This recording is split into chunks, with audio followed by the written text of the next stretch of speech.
Welcome back. First of all, we're going to talk about what happened today. We got a great interview in a little bit here with David Pollack that you're going to absolutely love. Dude's a stud. But Aaron Rodgers traded to the Jets, official. A couple of draft picks in there. Thoughts on that? That's just a weird man. It is a weird man. It's an interesting man. He doesn't seem like he gives me big Clay Webb vibes. Very big Clay Webb vibes. But Aaron Rodgers in New York City, that's going to be an interesting fit. Are the Jets a Super Bowl contender as of after this draft? They're going to get a tackle with the 15th pick. They gave it the 13th. They got the 15th. They're going to get a tackle. Who do you think they get? Depends on. It depends on. I think.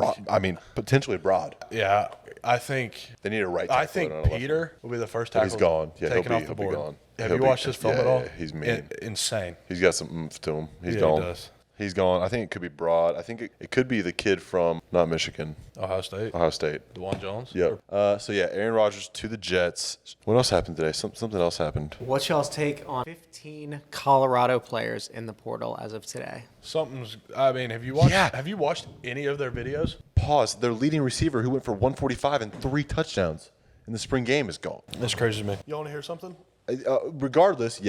Regardless of whatever happens with their season this year, did you see the attendance of the spring game? Yeah. The entire stadium was packed. Just for them It's the best business move that school has made in its entire history. The tackle market in the NFL just got reset again. By who?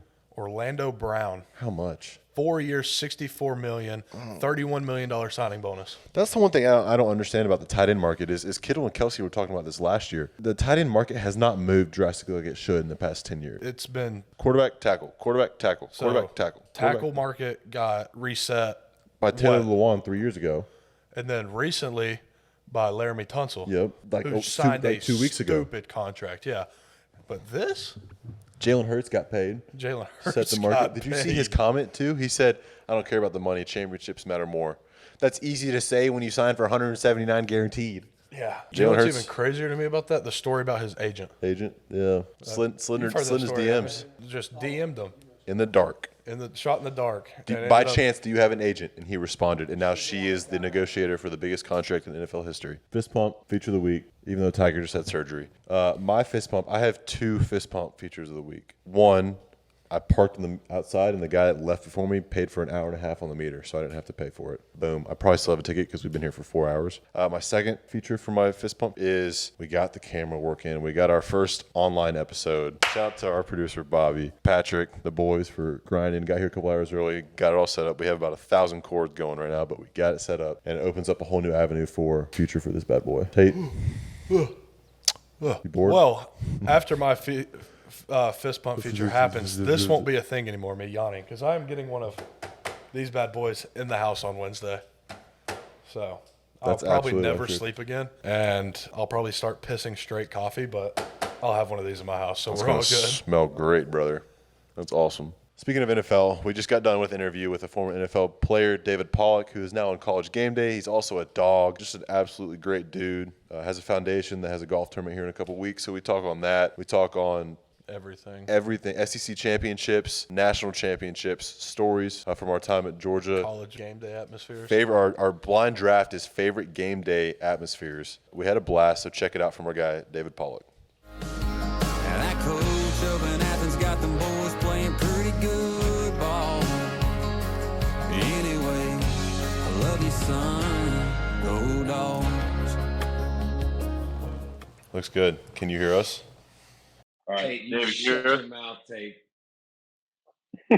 What'd you say? Tate, you shut your mouth. What's going on in the Pollack household this evening? My baby girl had volleyball tryouts today, and then she's got play stuff, and then Nicholas has got basketball. So we got all kinds. Did the daughter go and dominate like she always does? She did really good this past week. We played in an 8th grade tournament, the 7th graders, and she took care of some business this weekend. So, how's her wrist doing? She's good. She's almost back to 100%. We had to go. We had to go to the Buffalo Ryland and get a little treatment, little Miyagi style, rub it on there and make it feel better. The Mr. Corson special, ice and stem, need it. What you been hooping it all lately? Very little hooping. A lot of golf. I've actually started to get the golf bug a little bit. Only walking though. I will not ride. I will only walk. So speaking of riding, you don't want to ride that nice little motorcycle you rode around last year at the tournament? Well, I will at my tournament because I have to go see everybody. But I do not. If I'm playing in a tournament like I have today, I played in one, and then I played in one a couple weeks ago, and I will absolutely walk because I can justify having a good time because the score is obviously never really a good thing. That's the truth. We justify a fat kid getting exercise. So Speaking of golf, you got your tournament May 8th, the Pollack Family Foundation.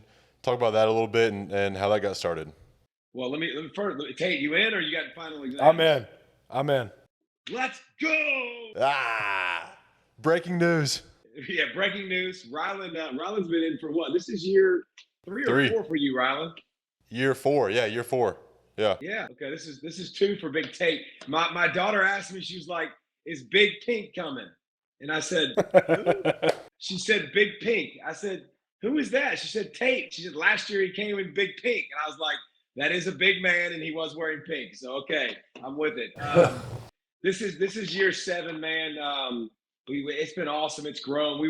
Our first couple years, we were trying to we were giving away things for people to come and giving away a bunch of foursomes. And this year, right now, dude, we got 37 foursomes. So Daggone. it is. Oh, dude, it is. It's such a blessing. It'll mostly benefit Children's Healthcare of Atlanta, and they do so many good things for so many people and save so many lives. And least we can do is raise them some money, and there'll be a bunch of old dogs and a bunch of new dogs and a bunch of just dang good dogs. Speaking of dang good, I mean, I can speak from experience of being there for 4 years, man. It's a dang good event, dude. You guys do a heck of a job putting that thing on. Appreciate that, brother. Appreciate that, man. We're gonna miss you, but you're still a dog. How about that? Still a dog, just a different breed. Come on now. What speaking of your foundation, how did that get started, and you know, what do you enjoy about that side of it? Well, I mean, dude, me and my family have been given way more than we deserve, and I think it's our duty and our obligation to make sure that we get to give back. And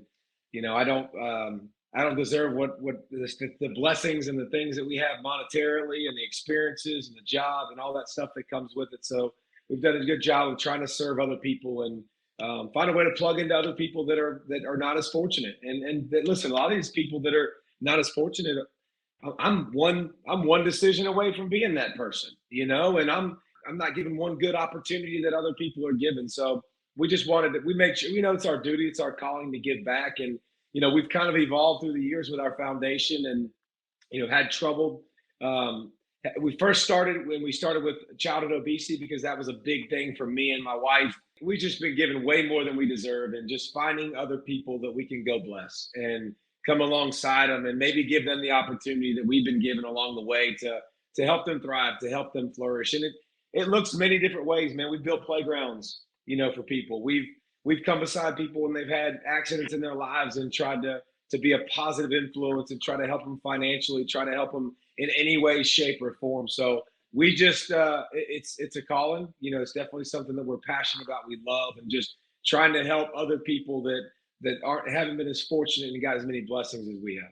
I love it, dude. We're gonna take it back a little bit. Before the foundation, before the golf tournament, you were born in New Brunswick, New Jersey, and then you ended up down here at Shiloh High. How did you go from New Jersey to Georgia and Snellville? Dang, somebody show prep. Jeez, I hear you, bro. It's like you've been doing this for a minute, bud. I know Tate didn't do that. Tate sure as dang heck didn't do that. I didn't do it. Man, I was born up north. My daddy always told me, he was like, bro, he said, you're going to be a Scarlet Knight. And I'm like, what the heck is a Scarlet Knight? He was like, Rutgers. And I was like, no, I'm not. Absolutely. But moved to Georgia when I was 4 years old, started playing football, and went to Shiloh High School. And y'all wouldn't probably know this unless you knew a little bit about my story, but not highly recruited, you know, out of high school, had a couple offers, but wanted to go right down the road, close to my girlfriend, who's now my wife. Georgia was just so close, being 50 minutes away from Shiloh. And I came in with Coach Richt, which was so cool because we started to turn that ship around, because we were kind of very mediocre for a while, and that ain't Georgia. Georgia's not mediocre. Georgia's got way too much talent and too many great things, great fans to be the average. So it was really cool to be a part of that. But moved down south because my granddaddy got a job and my dad and my mom followed. And thank the good Lord I came to the South. Yes, sir, baby. You talk about Coach Richt a little bit. I think about from my childhood, he is Georgia football. And so for you, what's your favorite Coach Richt story that you'll always remember? Man, Coach Richt, there's so many facets to Coach Richt. And I'll tell you one recently that's my favorite. I was doing a men's group, and we got a bunch of buddies who are, trying to do this parenting thing. We're trying to do the best we can with our faith, and we're trying to grow, and we're trying to be positive influences in the community. And I think the best way to do it, is to learn from other people, right? Like find other people who have done a great job that you respect, that you admire, and pick their brain. I call Coach Richt. I'm like, listen, dude, I'm putting together a men's group, and it's going to be like 10 to 15 of us guys that have kids and that are trying to parent with a purpose, on purpose, trying to make church a priority, trying to live out our faith. And how do you do it? Like, how do you find a good group? How do you find older folks that'll pour into you? And this was 2 or 3 years ago. And Coach Richt said, I'll do it. And I'm like, what? He was like, I'll come help. So Coach Richt shows up every time he's in town, 6 a.m. We meet at my buddy's house, and we've gone through Hebrews and we've gone through Romans, and now we're going through a Maxwell book. Maxwell, baby. Maxwell. Shout out John Maxwell. Now we're going through a Maxwell book and just, pouring into each other and trying to find ways to hold each other accountable. I think that's what you realize as you get older, man, that you are the average of the 5 people you spend the most time with, and we're trying to, spend time with each other and do it right and hold each other accountable. So I think that's the newest one of many blessings that Coach Richt has meant to me. That's awesome, man. And I'll tell you what, just from, being a younger guy and being around you, you're doing the exact same thing for younger guys, and you're being that blessing to a ton of younger guys that you don't even know about. So that's one of the things I respect about you the most. Kind of hitting on the family topic that you just talked about. You have a podcast, Family Goals Podcast. Talk about how that started and what you enjoy doing about that. Family Goals started in my pastor's closet at church. So no way. By the way, that sounded a lot worse coming out than it did. We started like a little broom closet, and we talked about it, man. And I had met with a bunch of, and I've met with Ryland, when he was in high school, coming out of high school, and talked to you about your journey and tried to pick your brain about, how you got parented and how you turned out so great and how you learned your lessons. And, so it's the same thing with my kids, and I'm sitting down with them, and I'm, helping them iron out their goals, and we're learning from them, and I'm learning how to do it, learning to screw it up, learning to do it well. And me and my pastor was like, man, we need to write a book, but we don't know how to write a book. So let's do this podcast thing, and we'll record them, and then we'll give them to a writer who can write the book for us. And we were like, sweet. And then we started doing that, and we started, attacking different subjects and really just trying to help parents and help young men who are just first time with marriage, and just keep perspective on their life. And man, we had one the other day, Ryland. We had a million views.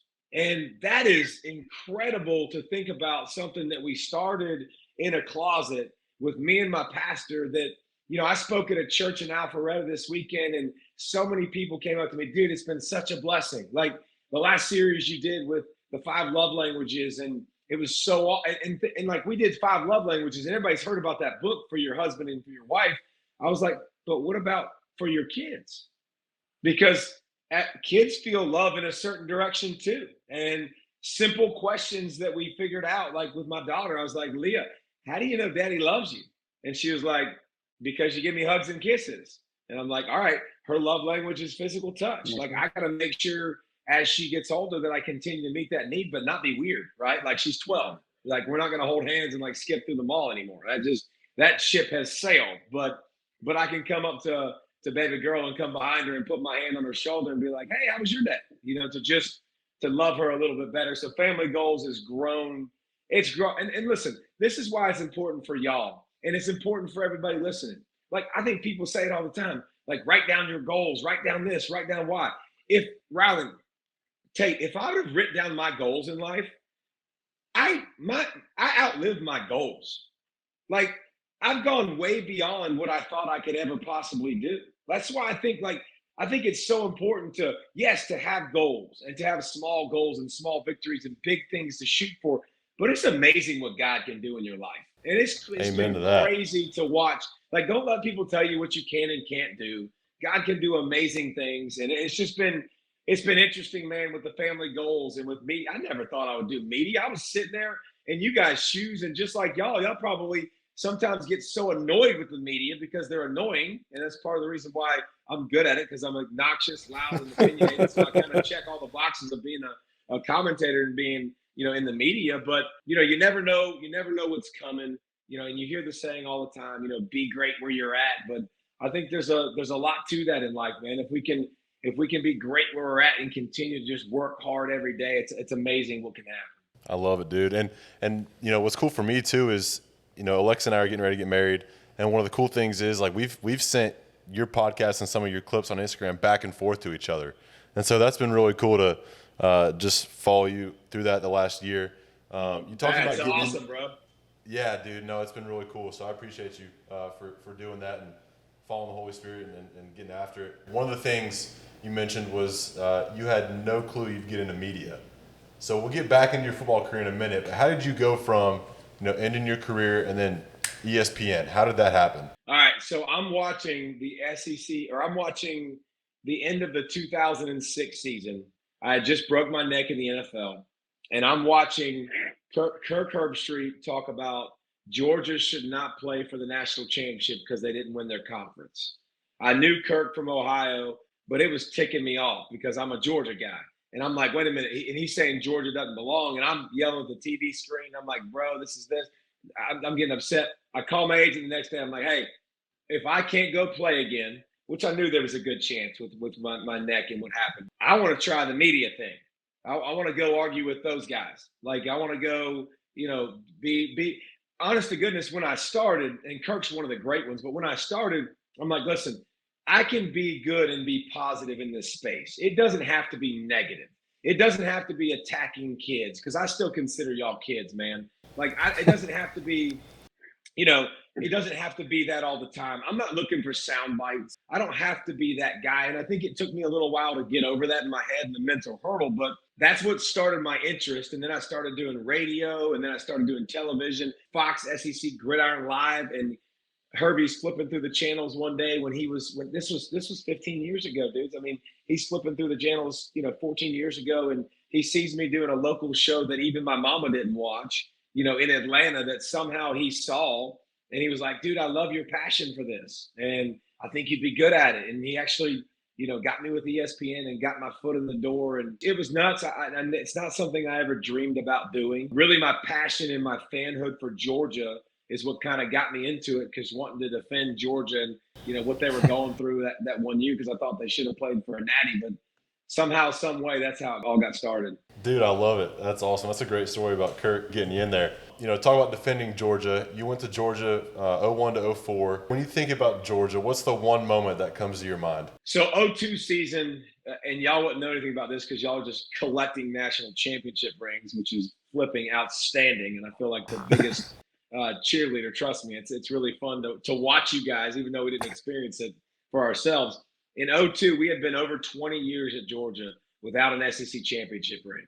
And it didn't sit well with any of us. And we knew it shouldn't sit well. And in 02, it was my first year as a starter, man. We took the SEC by storm and really did a great job and beat everybody up, and then won the championship game 30-3. Not that I remember the score, but we won the championship and kind of just brought Georgia back on the national landscape. And, the last couple of years I was there, we finished in the top 5 in the country. Just seems like we were always just outside the national championship picture at 3 or 5, something like that. Very frustrating. But that was definitely the big time moment of bringing Georgia to where it should be. It should be a team that's in the national championship contention. It should be a team that every 4 years you're at Georgia, you win the SEC championship. Like, you should experience that. And then now, obviously, y'all are changing where it's going to be everybody gets a ring. So that's even better. In a 4-year span, you get a national championship ring. Yeah, Coach Smart has started this thing telling the early enrollees that all they've done is inherit. And Yep. I think it's a weekly thing at this point. I mean, it's every meeting telling somebody they inherited something. I love that, Tate. I absolutely love hearing that. I'm not surprised by Kirby, but you know how this game works, man. Like, you come on to a team that's been stacked, that's been great. Like, you inherit those colors, Tate. You inherit the success of the people that played before you. But don't get it twisted. You didn't do anything to get there yet. You didn't do anything to contribute. I think that's a great point by Kirby, and it's a great point for everybody everywhere, man. You're privileged to wear that uniform. Like, it's not a right. You know, not everybody gets a chance to win a championship. Y'all are in the select minority. Definitely think about going back to back in the minority. But these new kids that are there, they got to hear that over and over and over again, because, you know, this generation definitely, you know, thinks that success comes in different ways. It looks different ways. But the bottom line is, if you weren't in there putting in your blood, sweat, and tears, and Tate, you know something about that with your ankle and what you've had to deal with in the rehab, and how much that sucked, and how many days you had to be in the Ryland. You know how bad that training room has been for you so many times, time and time again. So I agree with that message wholeheartedly.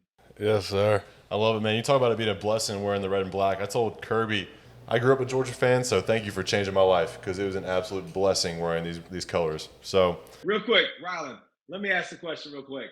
Tate, what's your best Kirby story, or best story that you have for Georgia? Somebody doing something crazy, somebody saying something crazy. What's your best story you can tell on the airwaves? keep it PG. So it's actually something that was directed towards me. We were in summer, like the summer period where coaches aren't allowed to be out there, but we're allowed to do one-on-ones and 7-on-7. And I remember it was me and Devontae Wyatt, and we were doing a one-on-one, and I think Vontae kind of took the play off, wasn't really that great of a rep by him, and Coach Smart saw it. And I'm a sophomore at this point, and Vontae's a vet. So he goes after me, and I just see him start running across the field. And coaches aren't supposed to be out there at this point. Meanwhile, pause. We're doing 7-on-7 at the other end, and all we see is Kirby hauling butt towards State, and we're like, what in the world happened? On the mic, I don't even remember. Oh, he told me, this is the year before we won the first natty. He told me that we would be the reason that we were going to go 10-2, a bunch of other stuff, and then eventually started to walk away, turned back around, and threw his mic on the ground and broke it. So that's probably the best one that's happened to me. Ryland, what you got? My best one is, I mean, it can be good. It don't have to be negative. It can be funny. It can be whatever. I'll tell a recruiting story. How about that? Make sure it's legal. Don't get us in trouble. No, it's legal. We do all things legal at the University of Georgia. Come on. So the day that he offered me, I was getting ready to go to a couple different camps, and so he looked at me and he was like, I don't want you to tell a soul about this offer until in about 3 or 4 weeks. He was like, I want you to see that I believed in you first when no one else did. So I went to the 3 or 4 other camps. Nobody else offered me except Austin P. But other than that, no one else offered me. And then 2 weeks later, I started telling people about the Georgia offer. And then Auburn, Tennessee, Bama, boom, boom, boom. And we talked later on once I was able to talk to him again. And he was like, I told you. I was the first that believed in you. And I was like, I'm coming to Georgia. That's it. Like, it's over. It's a wrap. That's dope. I like that. Hey, Tate, or whoever said it. Actually, Ryland, you might have said it. You know what NIL stands for, right? Name, image, likeness. Yeah. No. It stands for now it's legal. Okay? So I'm an old dog, by the way, but there was plenty of stuff going around then that was plenty good, that was awesome opportunities, that was cool things. And by the way, I'm past the statute of limitations, so it don't matter. Like, can't nobody get in trouble for me anymore. But that's my favorite. That's what NIL stands for. Now it's Well, I remember reading something about it was about SMU players right before they got the death penalty, saying they took a pay cut going to the NFL. And now, Tate, some of y'all are going to be able to relate to that in the very near future. Hey, speaking of NIL, I just paid my first round of taxes this past, and I told some of the guys who have made some decent money, and they were like, taxes? I was like, yeah, taxes. I was like, you get taxed on that money, If you want fellas. to play next year, I'd pay those taxes. Yeah. Uncle Oh, Sam yeah. is coming. Hey, plenty of consequence or plenty of things that, bro. I can't imagine the world that y'all deal with that stuff, man. Do y'all just trust?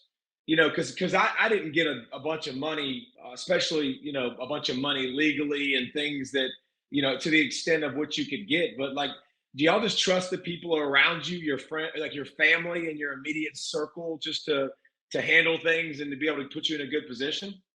I do. I think it's different for each person. So the guys that are making enough money to where it's going to be noticeably taxed on, they have a third-party company that's handling all the 1099s and the stuff that they need. For guys that are on a smaller scale, like I just trust my dad and my dad's guy, and we sat down and did it together. Mm-hmm. So it depends on the scale of what you're, This brings me back to my favorite saying. The two guarantees in life: death and taxes. Death and taxes, baby. Yep. Death and taxes. And you seeing that now. Welcome to the real world, boys. All right, so getting back, like you said, into the real world. You're leaving tomorrow morning for the draft. What does that look like? And then also hit on what your favorite part about being on game day is, because that's arguably one of the when football's around. Like I want to sit down and watch college game day Saturday morning. Oh, whenever we have afternoon game, we are all in the hotel watching game day. You walk down the hallway and room after room, you just hear the same voice, and it's game day every Saturday morning. So what's your favorite part about that? And then what does your process look like going to the draft tomorrow? Well, the first thing, the game day, I'm glad y'all watch. That's awesome. That's a huge compliment. But here's the thing with game day. It's so cool, man, for us, because I have had the privilege to go see everybody's traditions, everybody's schools, everybody's, even when we went to North Dakota State and JMU and like all these like off the beaten path stuff. It's really, really cool to see the different dog walks, the different things that invigorate the fans, the different psycho fans, the different chants, all the different things that are a part of it with game day. And here's the thing, man, I got football taken away from me at a very young age. And it was something that I told everybody that was around me when I was 6 years old. I'm going to play in the NFL. I'm going to play in the NFL. I'm going to play in the NFL. I got there and it lasted 2 seasons, and it was gone like that. But the awesome thing about game day, man, I still got football in my life. I still got a reason to compete and watch tape and try to be the best and try to be right more than I'm wrong and try to be right more than other people that do the same job and try to point out things that other people might not point out or other people might not see. So for me, it's everything, man, because I have to have football in my life. It's been a huge part of who I am and what I am and what's made me successful.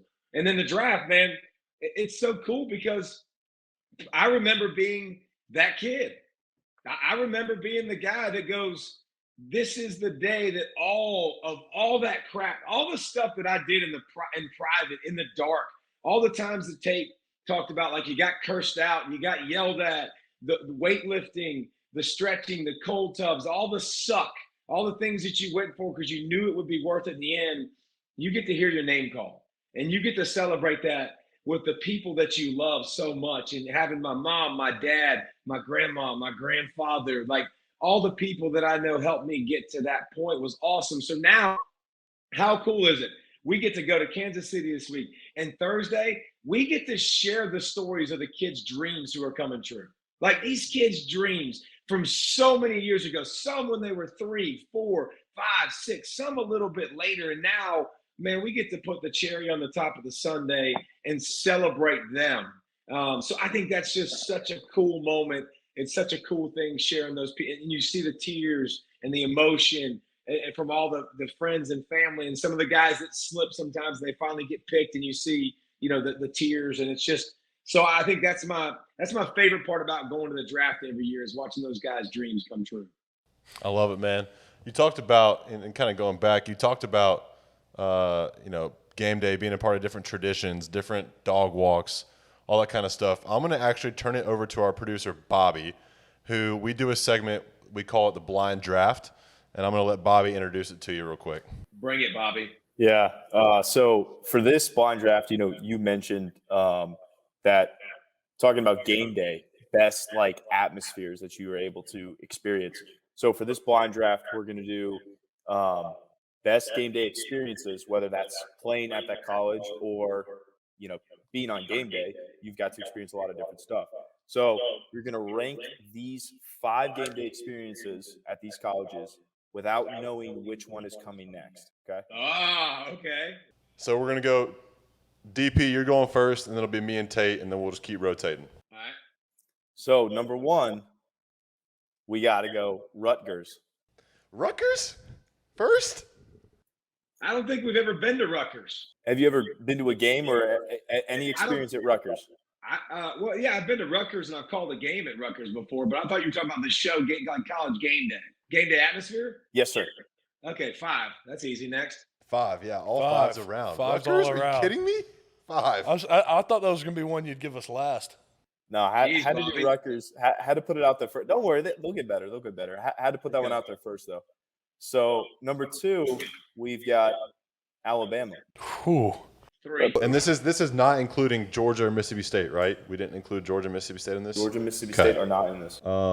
Bryant Denny gets rocking. What you 3. got, DP? 3? I like 3. Because when only time I've ever played there was during COVID, and it was a quarter full, so it wasn't a full experience. I've been there to the Iron Bowl before. That's During a good recruiting. One. That's a good And one. so I'm gonna put it at 2. I'll go 3. Now, see, 'Cause- here's the thing. Here's the thing, Tate. I've been in this business long enough to know. Bobby came out the gate with Rutgers to make it easy. Then he goes Alabama. Now he's coming. I got a guess of a couple schools that he's coming with next. So I'm going 3 with Alabama. I like 3. See, I'm looking for a specific number 1, am knowing too. that Georgia isn't in it. Okay, Yep. Bobby. 3rd, we've got Georgia Tech. Oh, Dude, what? 4. 4. 4. All right, You next guys one. sure about that? Yes. All right. 100%. All right. If I could give lower, I would, but I don't have a spot lower. Can we put them at 6, like just off the list? I'm just kidding. Go. You tried to before. Anyways, next we got Tennessee. 1. Oh, 1. 1. That's the one I was looking for. 1. Neyland Stadium is. I grew up a Tennessee fan. David, what are you looking for? I'm going 2. All right. See, I grew up a Tennessee fan and grew up going to Neyland. Oh, I love that place. tell you what. I am so excited to play there this year. When we played there last year and Hendon Hooker went down and scored in that first possession, dude, it was the loudest stadium I've ever heard in my entire I life. think it was Ben Jones told me that when they played there, it was a really close game, and in the fourth quarter, he said he looked down and the ball was vibrating. Yeah. Hey, and the thing about Tennessee is when they were really rocking years and years ago, that place was rocking and unbelievable. And it's kind of obviously tapered off a little bit because they haven't been as good. But when Tennessee's good, it is absolutely crazy. But, Bobby, I think you got one more left, and I think it's going to be a really good one. Yes, sir, I do, and I believe it is. LSU. No, we got Penn State. 1. 2. Put it at my 3. Have y'all? I'm thinking y'all- whiteout game. I think that's got to be one of the best atmospheres in all of sports. It's one of the coolest things you'll ever see. And, again, I wouldn't have been able to see it without game day, right? Because I played, in the South, but going and watching everybody in white. Everybody having the white pom-poms. It is unbelievable. It's crazy, unbelievable. So loud. By the way, they're not the typical Northeastern fan base either. Like they will rival every bit of everybody in the South. They got a bunch of people packed in that stadium, and they are loud and obnoxious. They are awesome. It's a great fan base. Wasn't it the Michigan game that they always show the clip of them having two false starts and having to call a timeout? Probably. I think it is. I mean, I'm trying to think this year because we had 3 false starts on the first play of the game this year, and we weren't Yes. even playing at that loud of stadiums. Ooh, I get to play in some fun ones this next year. I got LSU. We get to LSU. Better play hope that's not at 7:30. at A&M at home against Ole Miss. That'll be fun. I feel like LSU at night is just an intimidating place to play. Okay, so when I was playing, there's 2 things. I played in Knoxville when they were way better than us in 01, my freshman year. By the way, I played defensive tackle, and Albert Hainsworth and John Henderson were the other defensive tackles for Tennessee. And I'm like, one of these do not look like the other. I don't know if I'm in the right sport. That was the loudest place I've ever heard at one time. Travis Henry caught a screen pass, and it was bananas. Hey, David Green drove us down the field, hobnail boot game, the quietest place I've ever heard in my life after that as well. And then LSU, my sophomore season when they had it rolling, that was the loudest atmosphere I've ever heard from start to finish. Like they are absolutely nuts. I remember coming in on the bus And I remember we were stopping close to the stadium. I had a grandma that was like 80, flip you off. Like she just literally flipped you off, had somebody else moon you. And then they would shake the bus whenever you stopped and got near them. They were shaking our bus. I mean, it was, hey, and then when we went out before the game. So when you come out as a team before the game, we walk out onto the field. This is 3 hours before kick, before we're dressed. Like first time you step foot on the field. Whole student section was completely covered in. And all of them were chanting, F you, Georgia, F you. It was unbelievable. Like, it was absolutely nuts. That place has different fans, and it's one of the most incredible places I've ever seen. So if we got, would that be your honorable? We'll do one honorable mention, considering there's LSU. a bunch of great stories. LSU.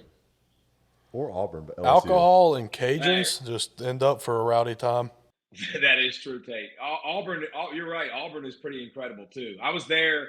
I was on the sideline for the kick six, and that was stupid. I mean, that was absolutely insane. That was one of the craziest things I've ever witnessed or been a part of. And by the way, even the fans going nuts were one thing and going all over the place. The Bama fans' reaction was the craziest thing I've ever seen, because it was 30 minutes after the kick six, and there's 20,000 Bama fans still sitting in their seats going, what the freak just happened?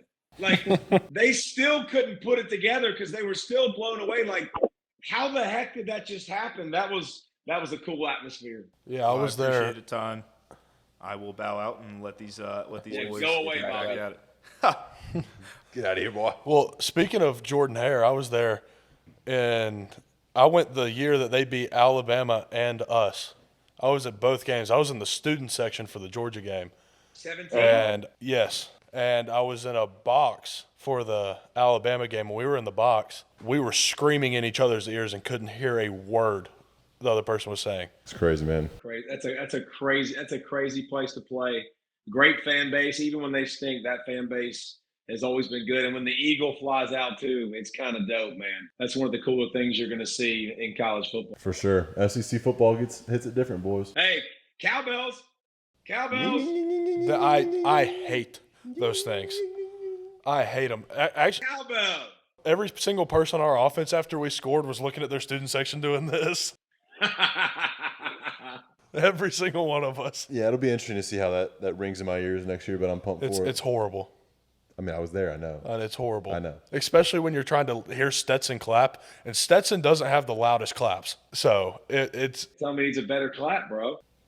we've tried. I don't think he has it in him. But that's the thing. The first play of the game is always the hardest because you have to distinguish the sound of the clap throughout everything. And once you do that, it's smooth sailing.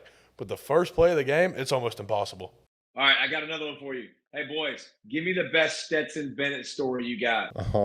I can't say that on air. Well, give me the best one you got that's clean. No, man. Because I can't share a couple I've heard, but I would love to hear if you got. I mean, just what about the ballsiest thing you've seen him do, or the craziest thing you've seen him do? Not being disrespectful or anything like that, but just what about craziest thing he said to you? Maybe like, has he ever? I've got one. Go, I need to think about this. So Mississippi State game, actually. Speaking of, after our false start, first play, I shift my shoulder and partially tear my labrum, and I'm sitting there like my arm's numb. Stetson comes up to me, he's like, "69, are you good?" I'm like, "Yeah, I just can't move my arm." He's like, "What's wrong with that?" I was like, "My shoulder." He said, "Who needs a shoulder?" He said, "Go block." I was like, "All right." I like oh that. man, Shoulders are overrated. I'll give got, a different kind of unique answer. So we came in together when he came back, and we roomed together the first 6 months. And without even the first week on campus, this is more of a family story than it is about Stetson. His dad actually texted me without ever meeting me, just knowing me through Stet, texted me and was like, "Hey, if you ever need anything, don't ever be afraid to reach out. I'm here for you." And so that was a cool moment early on in my career here with him. Hey, that's super cool. Hey, what about this? Yeah. When did y'all know? And don't give me the cookie cutter bull crap answer like, "Oh, we knew from the day we met him." Like, when did y'all know he was the dude? Like, when did y'all know that he had onions the size of the state of Georgia? Fall camp before we won the first natty, he comes in our huddle and tells our offensive line that we need to get our shit together. That's amazing. Wow. Amazing. It was, and the thing is, it was a team run period. So he wasn't throwing the ball. We were just giving up TFL after TFL. He comes to the huddle in the middle of a team run period, tells us to get our shit together. And we're like, yep. He's got something different about him if he's going to say that. Yeah, I'll stick with that story. I like that. That's good. Well, DP, I appreciate you being on here with us. Thanks for taking time out of your day. We'll see you here in about a week and a half and swing the club a little bit. Yes, sir. Appreciate you guys. Thanks both of y'all for coming too, man. Yep, appreciate it. Yes, sir, brother. Appreciate you, man. Peace.